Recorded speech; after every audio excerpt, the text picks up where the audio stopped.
Wala magiging direkta epekto sa bansa ang Tropical Depression Juaning. Ayon sa Pag-asa, kumikilos ang bagyo pahilaga at posibleng lumabas na ng Philippine Area of Responsibility mamayang gabi o bukas ng umaga. Hindi rin ito inaasahang lalakas pa. Namataan ng bagyong Juaning 520 kilometers east-northeast ng Itbayat, Batanes. Ang lakas, 45 kilometers per hour.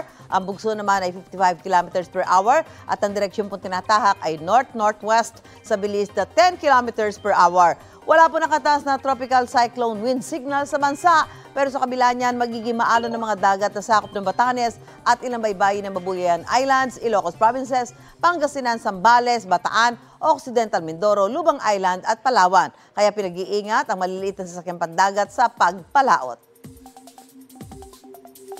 Gusto mo bang mauna sa mga balita? Mag-subscribe na sa GMA Integrated News sa YouTube at tumutok sa unang balita.